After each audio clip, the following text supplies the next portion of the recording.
had a feeling of great triumph and victory. Let the truth be told. Want the truth, you came to the right show. Talk to me, tell me what's going on. Alan and EMJ, we talk about back in the day to up to date, and you know it's nothing but love and no hate. LP Reese gave us the okay. Okay, let's go. Welcome to the Lineage Show. Okay, let's go. The Lineage.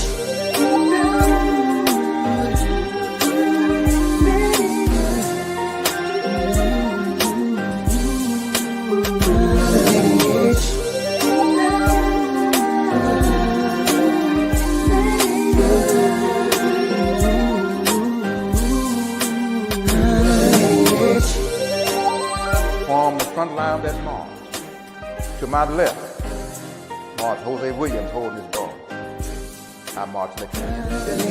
Mrs. King march next to him. Dr. King march next to her. On the way to the Capitol, you hear Dr. King make that speech that day. I sat on that platform, looked out over that sea of humanity, and I had a feeling of great triumph and victory. After having gone through all of the indignities, all the sacrifices, not all seemed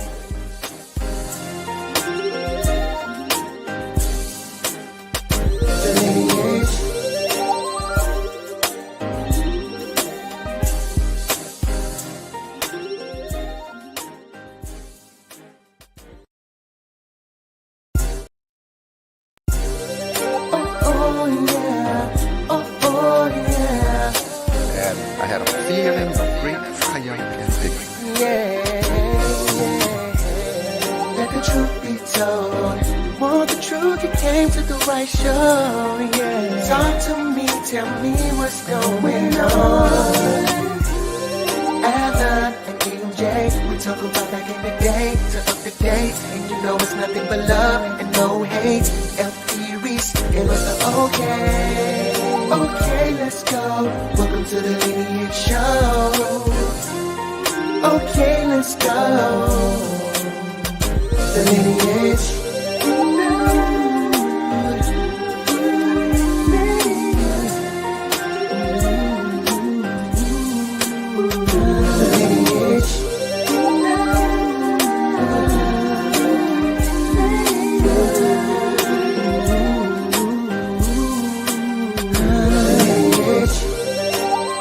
Form the front line that march. To my left, march Jose Williams holding his daughter. I march next to him.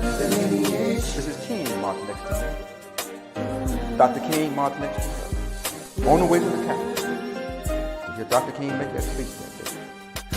I sat on that platform, looked out over that sea of humanity, and I had a feeling of great triumph and victory. After having gone through all of the indignities, all the sacrifices, not all seemed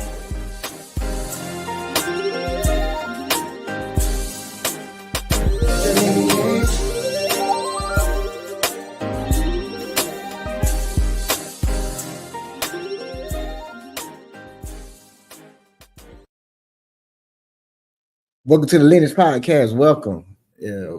I love these Thursdays, man. It gets better and better every Thursday. We appreciate y'all joining us.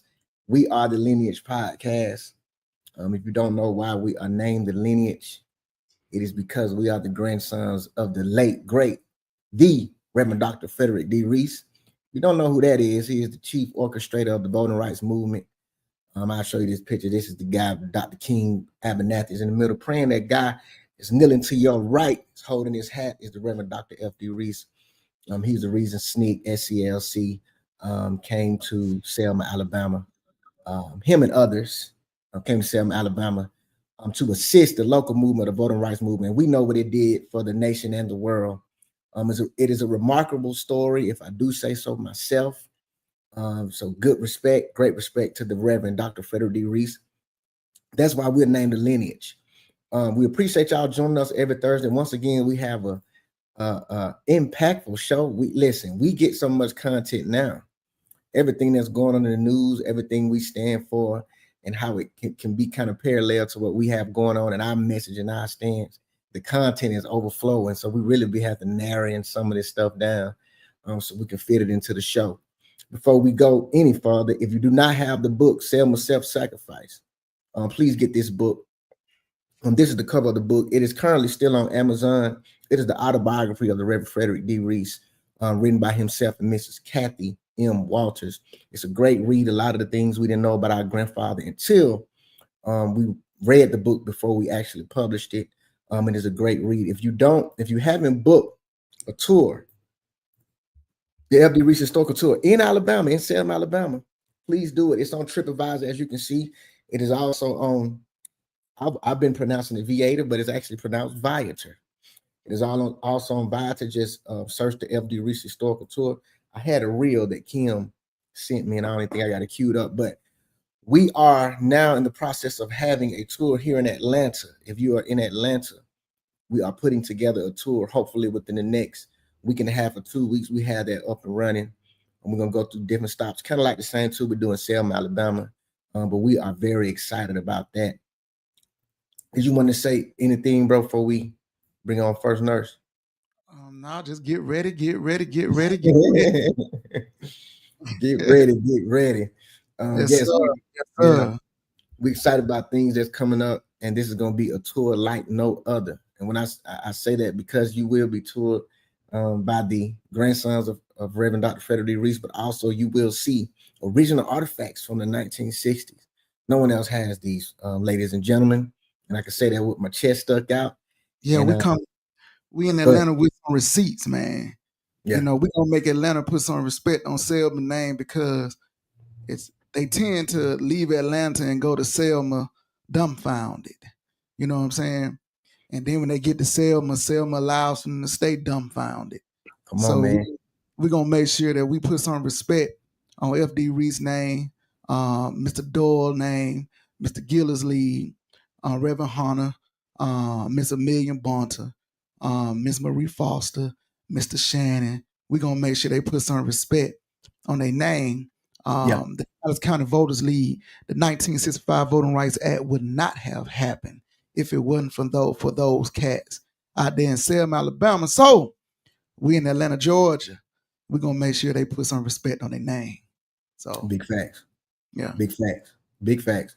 Yeah. So the tour will be coming up. We're gonna keep y'all posted, of course.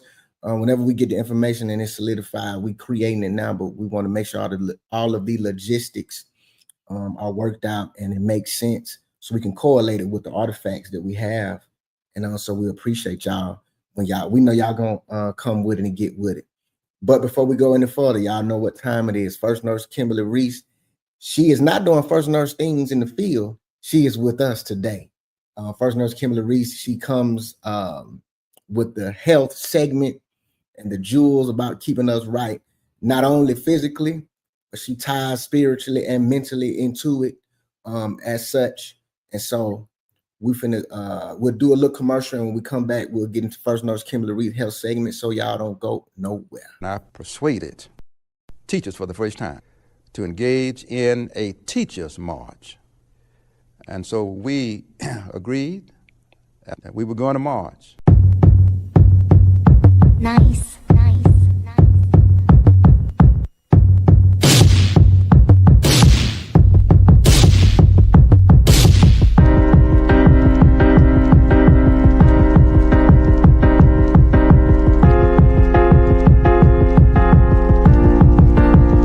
We'll stand strong.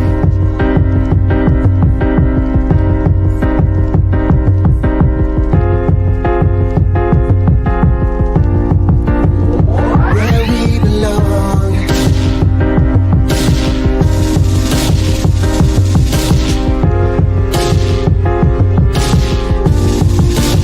It's not about yourself.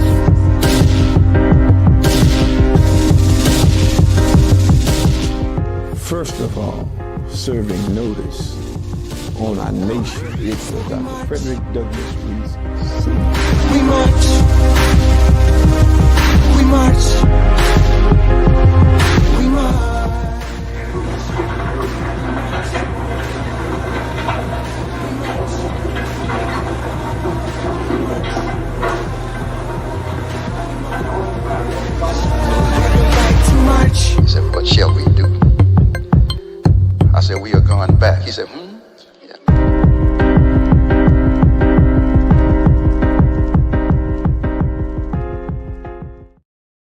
Welcome back to the Lineage Podcast. First nurse, Kimberly Reese. Hey MJ, how you doing? What's going on? Doing good. All right, I guess I get started. Hello everyone. This is your first nurse, Kimberly, coming to give you a weekly dose of health information. Well, as you guys know, back in May, I did discuss Mental Health Awareness Month. May was Mental Health Awareness Month. So July is actually Mental Health Minority Month, specifically Minority Mental Health Month. So that's what I'm going to talk about today. 1 in 4 Americans suffer from a diagnosable mental disorder. Minority populations are less likely to receive diagnosis for their behavioral health issues and have less access to mental health services. And I also have a chart on the next slide. As we all know, well, we may not all know, statistics shows that Caucasians have a higher suicide rate more than blacks, but blacks have a rate of suicide that's on the rise. So if you're having mental health issues, suicidal thoughts, I do have a number. There is a number out there on the next screen. It's 988 that I mentioned once before. It's a suicide crisis lifeline. Again, 988. So think of 911, but instead of the ones, remember 988. So you can contact this number if you're having suicidal thoughts or if you just need someone to talk to and you're going through a crisis. There is help out there.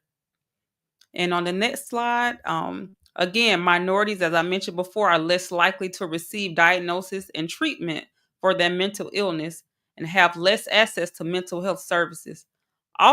They also often receive a poor quality of mental health care. So I thought that was something to remember. Also, mental health is often swept under the rug with the minorities, Asians, as you see, they look at mental health as actually it's a shame for them. They feel like it's a source of shame. And it was a survey done for African Americans. 63% viewed mental health as a personal weakness, and 30% felt that they can deal with mental health themselves. And only 33% actually went out and sought mental health from professionals and treatments and medications. And also on another survey that was done, 92% of depressed African American males, they don't even seek mental health treatment at all. So that's pretty much all. 92% is all. Um, and I also have a video that speaks about mental health for minorities. Whether you're black, white, or brown, a woman or a man, young or old, mental illness, it doesn't discriminate.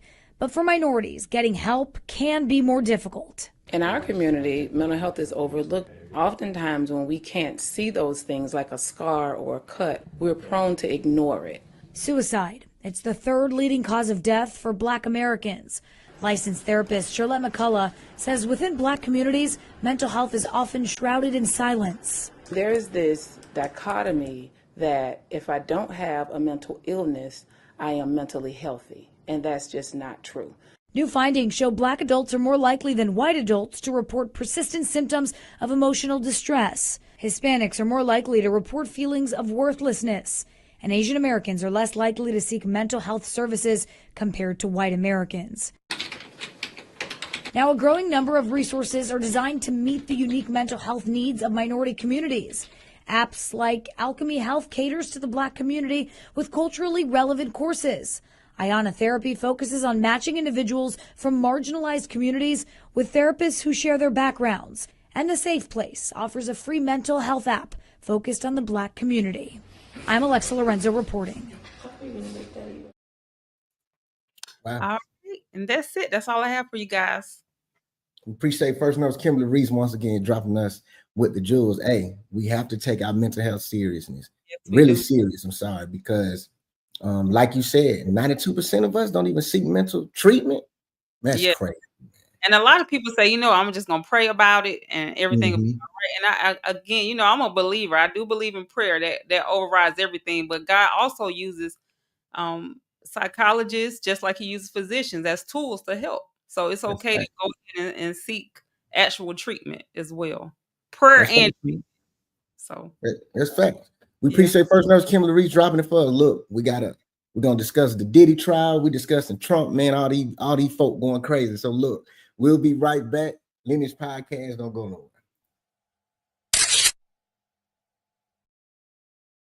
Nice. If you courageous, we got one for you. Reese, what you talking about? We paying respect to the ones before us. Okay, let's get it. It was 8 people who stood against injustice. They called them crazy. If you don't know who I'm talking about, let me introduce you to the courageous 8. Yeah. I got the mind and the muscle, with the grind and the hustle. I never back down, it's a habit. Adversity, I accept the challenge. Welcome back to the Lineage Podcast. Yeah, Courageous 8. Y'all know what time it is. If you don't know who they is, Google them. That's all I'm gonna say. We got a good show. We appreciate once again. First notes, Kimberly Reese, man. She's been dropping it lately here about our mental health, because a lot of us don't take that serious. So please take that into consideration. Like for real, y'all. Like 100. Let's talk about first topic. We got 3 topics today, but we want to know what's on everybody's mind. It's trending, it's viral, it's whatever. It's the Diddy trial / verdict. If y'all don't know, if y'all been on the rock, we already know what Diddy's facing. He had 5 charges against him, where they were trying to convict him of 5 charges, but he only got pretty much charged with 2 of them. I'll just read this. Hold on, let me take this. Take this off. So bail denied. So he was convicted of 2 of the things that he was being charged for, but bail denied. He was denied bail after the jury found him guilty of 2 counts of transportation to engage in prostitution. The judge cited Combs' history of violence and past illegal conduct while explaining why he declined to release Combs as he awaits sentencing. Sentencing outlook: while Combs was acquitted of the most serious charges, racketeering, conspiracy, and sex trafficking, he's still facing up to 20 years in prison, since the maximum sentence for each of the transportation counts is 10 years. There will be a hearing next week to address the scheduling of Combs' sentencing. About the case, prosecutors accused Combs of leading a criminal enterprise made up of some of his closest employees, alleging they used threats and violence to force Cassie Ventura and another woman, Jane, who, she kept her identity private, to engage in drug-fueled sex acts with male escorts. Combs' lawyers argued the sex acts were consensual and merely preferences. I know it's a lot of opinions about the Diddy case, and we start talking about morally and what he should have been convicted of, and a lot of people disagree. It's some mixed views. Some people are on his side because he got convicted of the two lesser serious charges, and some people are saying pretty much it's a damn shame. So what you think? What you think about this, bro? The trial and the verdict, or whichever one you want. Well, I would say this. When we talk about a RICO, man, it's like Young Thug, man. They put that RICO on them. They're trying to say that you're using your enterprise, your business, to promote something illegal. Okay. Mm-hmm. I don't think he used Bad Boy now for that. Okay. When I think they got it right, MJ. Okay. I believe. Now, if it was a domestic violence case, I think it would have been a little different, But when I think first of all, the freak also, whatever they call it, swinger party. I believe did it create an atmosphere for prostitution to happen. Okay. I don't think he was sex trafficking. What they were saying, they don't believe no one was there against their own will. So that's not sex trafficking. Right. Everybody was willing participants, but Diddy created an atmosphere. He got the jets. He putting the women in the jets. They going there. He creating an atmosphere. Got the millionaires. They know, hey, it's pay to play. I create that atmosphere. You come here, some dollars here, and you can get loose for some goose. And do something strange for some change. Yeah. And that's exactly what was going on. So, and that's what they got them on, the prostitution. You know what I'm saying? Because they create the atmosphere. No one was there against their will. You look at Cassidy and all that. Even though I think I would say this, and men might disagree with me. Diddy did manipulate her. He groomed her. It's Of course. men who groom young girls Mm-hmm. to do things. You Mm-hmm. get what I'm saying? Yeah. And I do believe Diddy groomed her. Okay. Mm-hmm. That's another conversation. You know what I'm saying? But the thing about it, she was of age and she was a willing participant.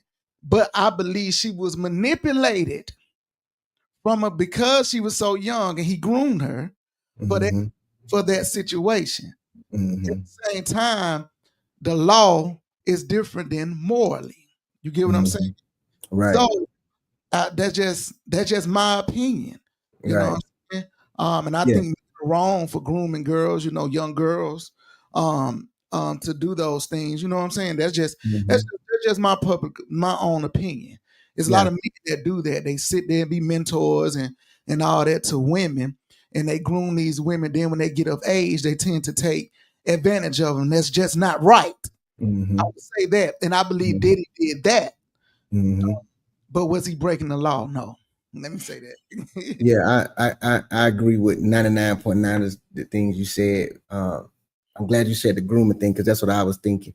Even though with the text messages and everything that came out during the trial, it was showing that she kind of started loving the power, and Yeah. she started to talk nasty to, I think, Kim, his ex, at one particular time. So yeah, she was a willing participant, but at the same time, you're right. In that initial stage, he groomed her. Yeah, I mean, because he even had power over her with the music contract. Like, I was, because most people like me was thinking, dang, how she get a 10-year bad boy term signing? Like, she had a ridiculous contract. But then once you see they got into a relationship and everything became public, then you start to see, okay, that could have been a tactic that he was using to keep her close to him. You know what I'm saying? let's be honest. Let's go back to the. I know we getting off topic a little bit, but let's go to domestic violence. How many people who are in abusive relationship? How many women that are in abusive relationships that stay with the abuser? Yeah. And if you try to help them, they will attack you. It happened to me before. I'm trying to help. Right. You whooping up, trying to help, and Right. you mad at me. So Right. let's Right. let's be honest. It's that's what we're talking about, manipulation. That's a whole other situation, MJ. But Fact. by law, she's of age and this and that, so they can't charge him with that. But let's be honest. Most of the time, when women are abused or groomed, they tend to have their accusers back. You feel? Correct. Correct. So, Yeah, Shalana, what's up, cuz? She said, I knew from the first video, oh, he had something wood slash for her. Yeah. Yeah. Yeah. You knew it. You seen it. You can tell when through the domestic violence, even the video that we saw in the hotel, you can tell that it was he had got into her mentally, because even how she was reacting to the violence. So yeah, you're right, bro. In the grand scheme of things, he did groom her, but that's not what they were taking him to trial for. It wasn't a domestic violence case. Right. It was RICO, sex trafficking, and prostitution. And they caught him on the prostitution because he created the atmosphere for that to go around, for them bodies to be sold. Simple as that. If the women was going, they knew that, even the men, they knew that they was going to make money for having sexual intercourse. So it was responsible for it. So they got it right, to me. Yeah. I'm saying it's not moral. If you want to go to moral, this is the court of law is not moral. What is right is not always legal. Right. That's right. Let's go to another topic, and I know how I think we probably gonna feel the same way about this. They have passed. The Georgia Senate approves a bill to ban cell phones in elementary/middle school. Let me make sure I read this. I can see this. Which is just a brief synopsis of it.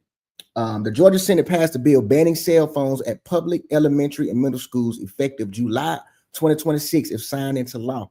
That's next year, y'all. We got 1 year. The Distraction-Free Education Act aims to eliminate cell phone use by students in grades K through 8 during school hours. Lawmakers include Senator Randy Robertson and Senator Jason as Stevens and expressed strong support, citing improved student performance and reduced disciplinary issues in districts with existing bans. How you feel about this, bro? I think this should be nationwide. This should be nationwide. This take care of a lot of issue in the classroom, MJ. Mhm. It really does, bro. I always said my idea was, you know, every year you get a what you call a syllabus. Yeah. And I always said we should, a part of the syllabus is that you should go get a flip phone that you get from Walmart. I'm dead for real. Because A flip phone. yeah, MJ, you gotta understand we're living in the age that we have a short attention span. So Mhm. I want to get in touch with their kids. Okay. We Okay. get a flip phone with no camera, no smartphone, can't get on Twitter, Instagram, can't record, none of that. All you can do is text your parent. You better get this flip phone. You can only put 5 contacts in it. Mama, daddy, grandmama, granddad, and probably your godparent. And what that does, bro, at the end of the day, you can get in touch with your child. If it's an emergency, now you get in touch with them. What that does, that keeps away the cyberbullying. Because now when people fight, see, we was in school when somebody fought, you just heard about it in school. The only people who knew about it, you had to be at school that day to know who got beat up and who didn't. That's a fact. Nowadays, you on Instagram, Facebook, and it can affect kids. Now the teachers got to worry about, man, you on Instagram, you on Facebook, you telling people to come up to the school, this and that. It's so much they got to worry about with these smartphones. That's a fact. Smartphones need to be banned from the schools, MJ. And they need to bring back the flip phones that these kids take to school and just get in touch with your parent. Listen, man, it would fix a lot of things, bro. It really, these phones cause so much headache for teachers, MJ. It really does. It really do, man. For real. We don't need, why your child need to be on Instagram? Why they need to be on Facebook? Why they need to be on TikTok, chit chat, whatever, during school hours? Take the phone away. Give them the flip phone. Yeah. Charlene said, I feel high schoolers needed more than middle and elementary student. Yeah, they do. Said, yes, Alan. Yeah, she right. Our daughter, Malia, she has a watch. It only contacts, we put in and contact her and vice versa. And you remember you on the contact. Remember that time Malia scared me so bad one day, boy. I was out there working about 5, 6 o'clock in the morning. That watch went off, hit me. Okay, Alan, I need help or something. Well, nobody answered the phone, but I was flying across town.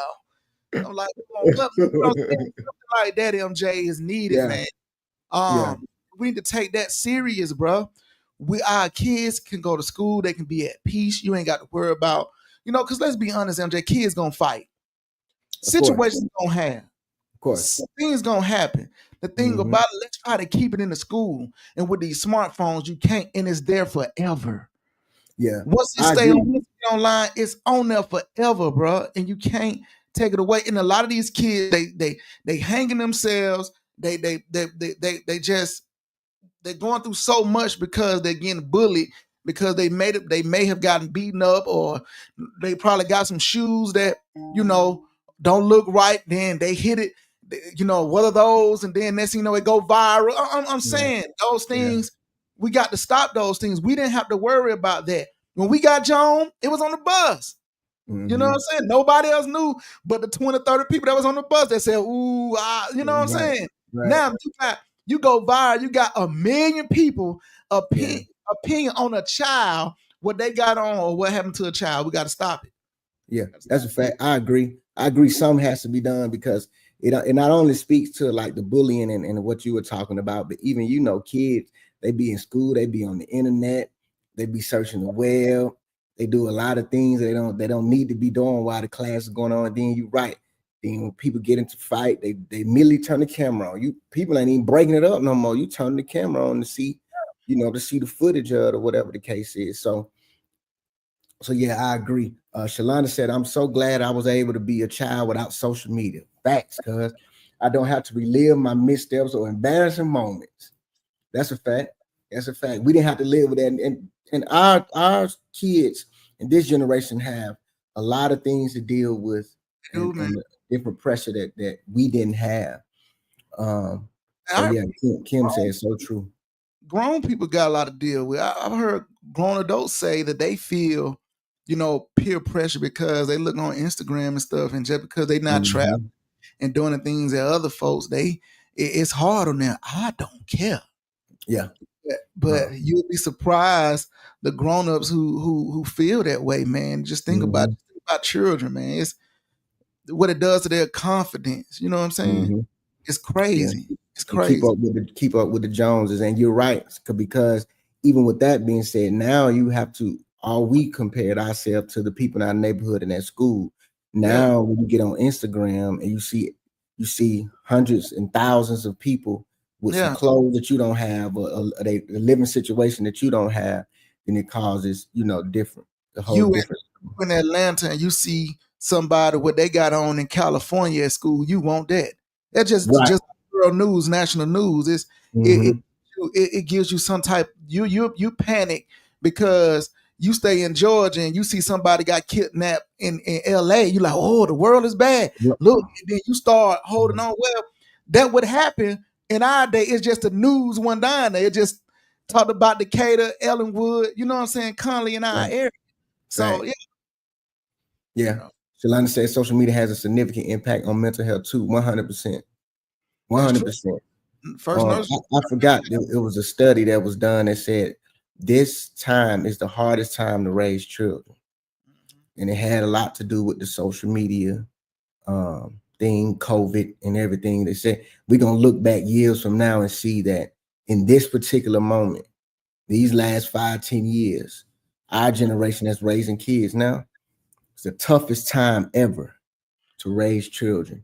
And you know what, man? Our generation, us as young people, if you was in school during 9/11, we've been through some stuff, man.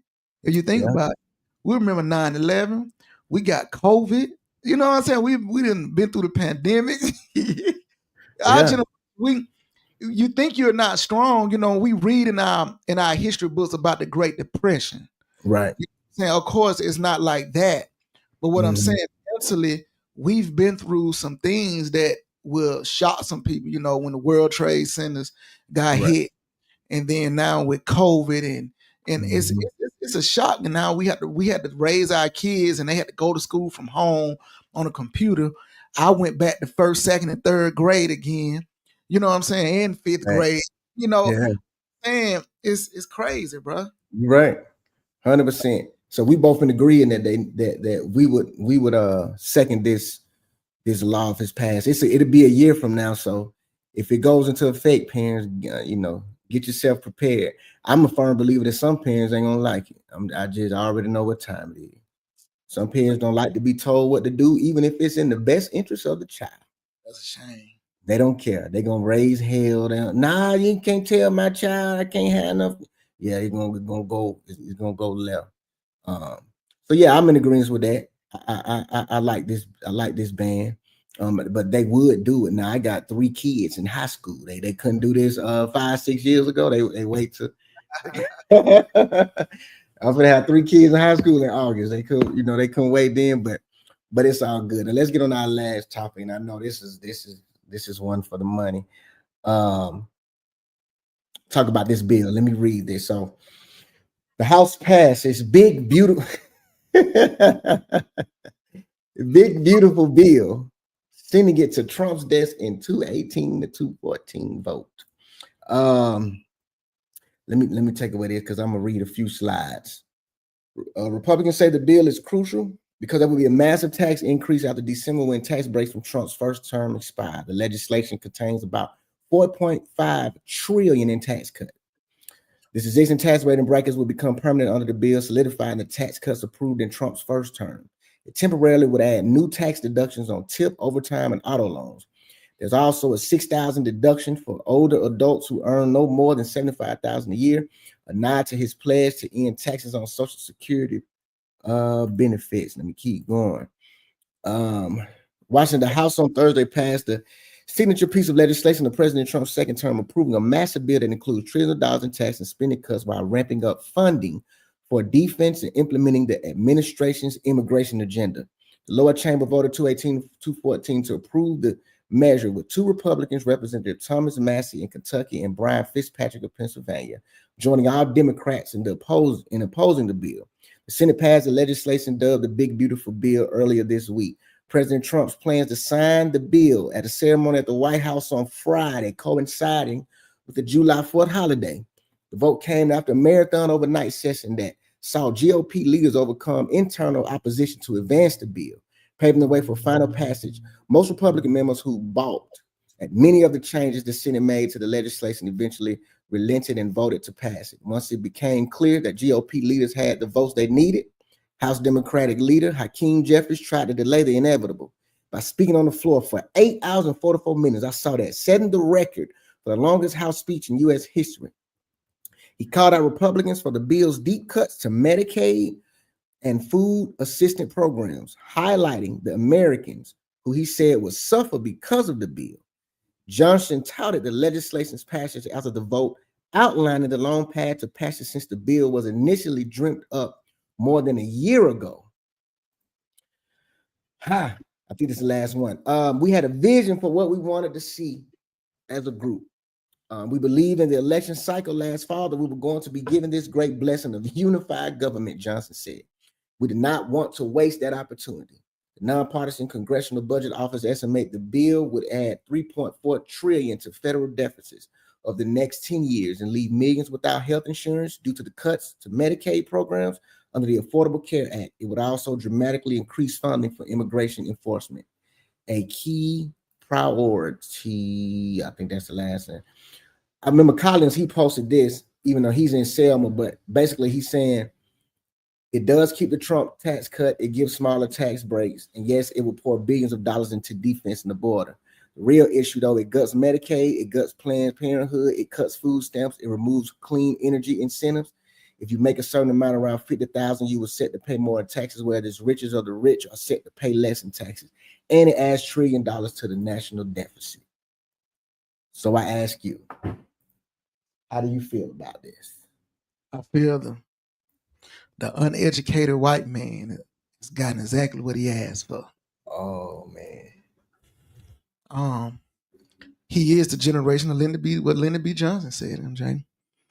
So when they kids got to pay for lunch because it affects Title I, there's federal funding kids to the low income homes, right? Free lunch when they have to start paying for lunch. I don't want to hear it's Democrats' fault. When y'all Medicaid get cut, I don't want to hear it. When your welfare get cut, I don't want to hear it. So let's talk to them. And this is the thing. None of those people who voted for Trump looks at the public channel to see what bills are being passed and what's going on. They only listen to his clickbaits. Right.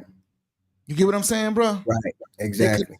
To vote against their own interests. But he's going to go out there and talk about Robert E. Lee changing the base back to the Confederate generals. Mm-hmm. That don't affect them.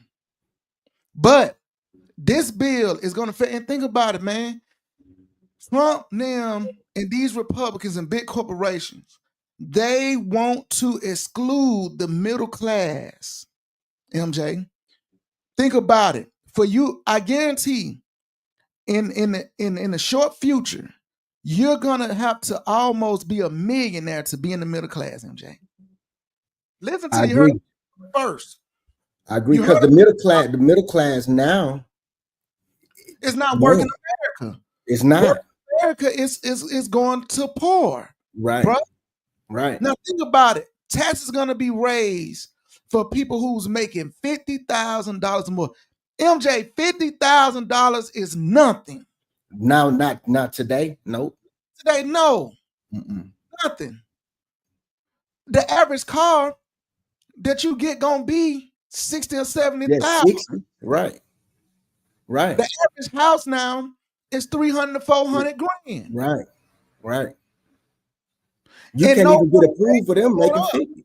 Yeah. Yeah, And right. no one, and listen, no one wages is going up. Right. The American dream is no more, bruh. Mm-hmm. It's no more. To have That's it. the house, to go on vacation for once or twice a year, to go out to eat and one parent at the house. That's no more. Mm-hmm.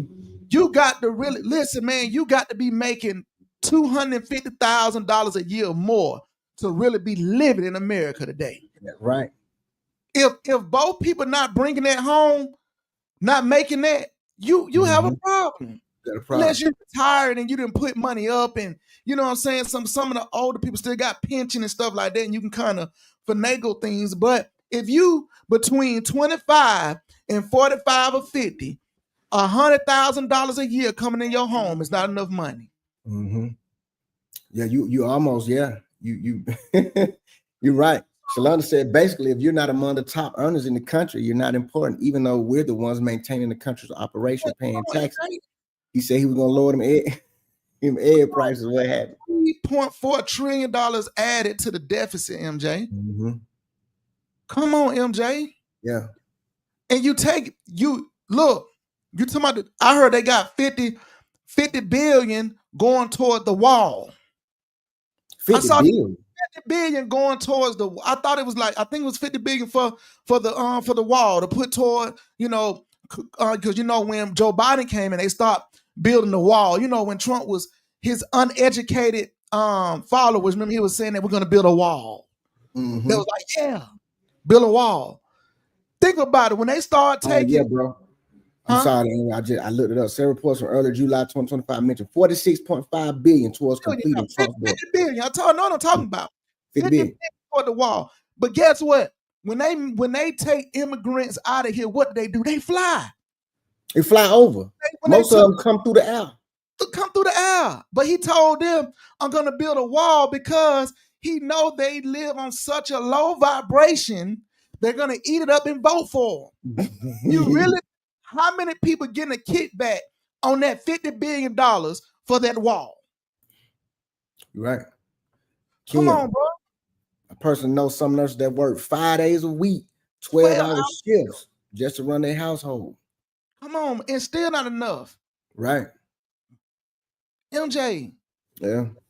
But Trump, the thing about it, he said he was going to do this. He did. And them cats went to the polls and voted for him. He did. And when everything get cut, they're going to blame Obama. Obama has been in the office for 8 years. Mm-hmm. Going on 9. Yeah. And they're going to blame him. Mm-hmm. That's a shame, MJ. Mm-hmm. That's a shame for the Republican Party to even pass. In the Republican Party was supposed to be more about America. Yeah, they believe in small government, but they believed in the factory workers. They believed in this and that. But they shoot. Everybody's pockets getting aligned. Right. I feel like for now, MJ, let me tell you something. I don't know anybody who can vote for their own raise without being held accountable. Our government votes on their own raise and they haven't done anything. Right. It's time for us as a people to stop allowing our government officials to get per diem a day. How much money? Think about it. They only make $100,000 a year, but all of them millionaires because they got their money invested in so much stuff that they pass laws to make those things profitable. Right. It's a joke. Mm-hmm. It's a joke. Come on, man. Right. 100% right. These people finna hurt. I'm telling you, it's gonna be a lot of people hurting behind this bill. And just because Trump said he's gonna rename the bases after the old generals, y'all okay. Yeah. They okay. Come on, man. I He heard keep going. He keep going the banana in the tailpipe, man. He'll say one thing, but then when it's time for that black and white, man, he doing a total different thing. He wants to distract. So you're right. Oh yeah, we gonna the entire country is going to hurt. Yeah, yeah. The rich gonna get richer, man. yeah. So this people got to understand this. I tell people to educate yourself on getting your own LLC. And all y'all who got these little side hustles, man, listen to me. Go get them things, limited liability corporation. Go get these tax breaks. Understand your write-offs. Man, keep your money. Mm-hmm. Keep your money. Make the federal government give you some of your money back, because when you do things as self-employed, as a person, an entrepreneur, or you, if you have a side gig, that means now you tap into self-employment. Now those same tax breaks that these big corporations getting, you can get them. Yep. Believe me, I know. Right. I'm Right. self-employed. I'm an Mhm. entrepreneur. I understand it. So now y'all turn, if you got your own barbecue, don't just be out there barbecuing and making that money and putting it in your personal account. Go get that thing legally. Go down to the state of Georgia, Alabama, wherever you at. Go to the secretary office. Get your business license through the secretary office. They ain't nothing but $150. Go down there to the bank.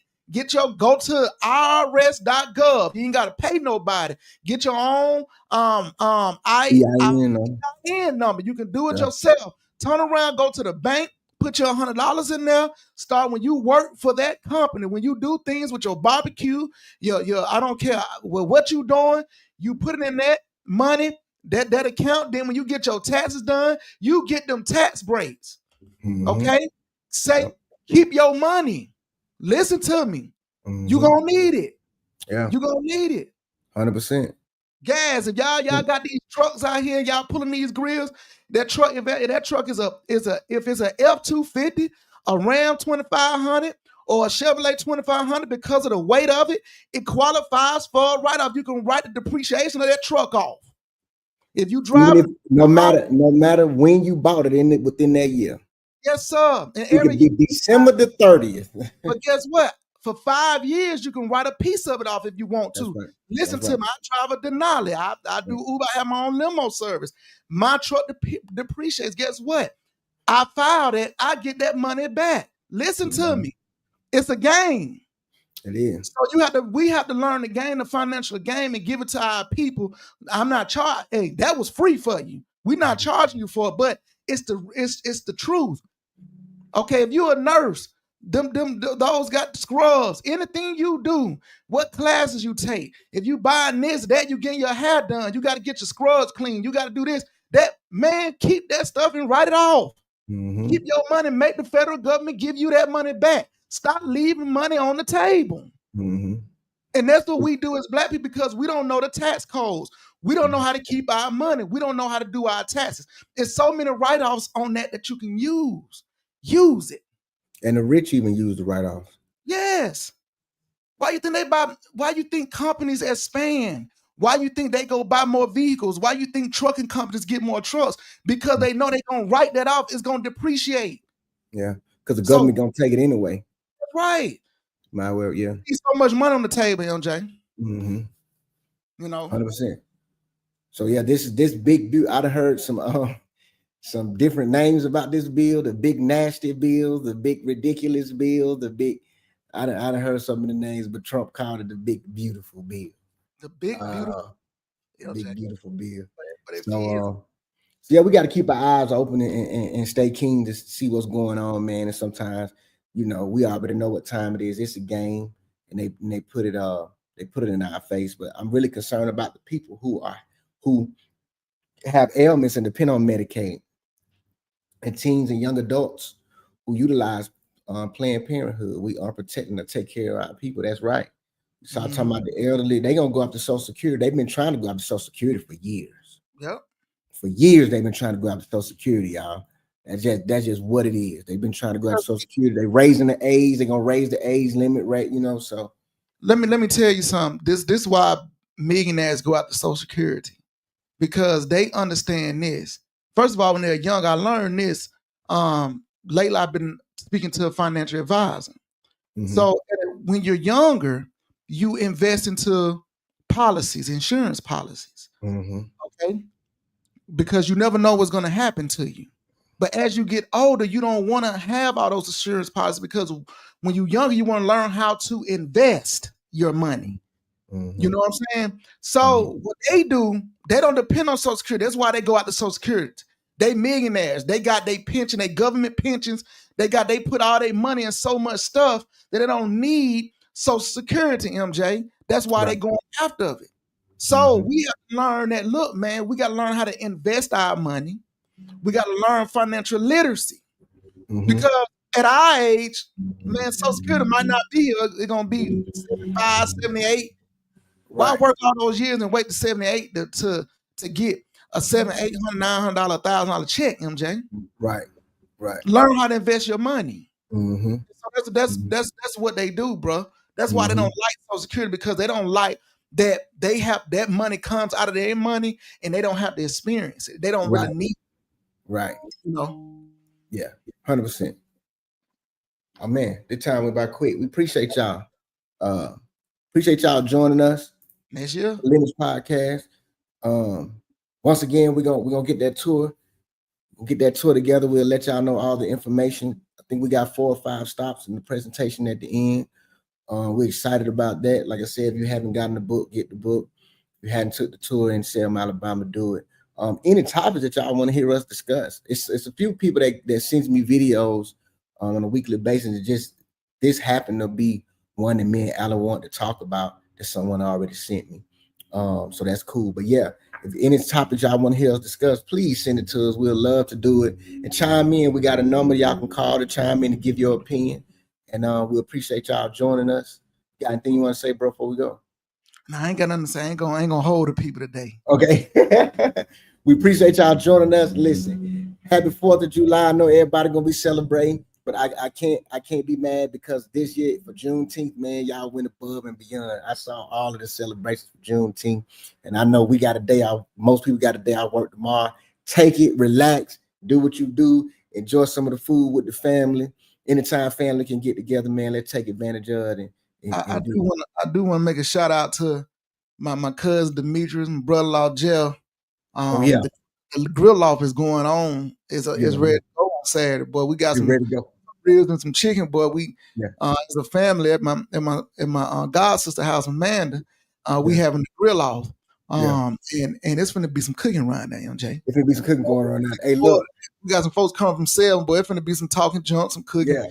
Boy, yes, sir. Hey, look, the group chat already on fire. They already talking noise. Talking a lot of junk, boy. Can't wait. Can't wait. Yeah, but we appreciate y'all joining us, man. We'll see y'all next week. Take care of yourself. Take care of your family. Till next week. See y'all.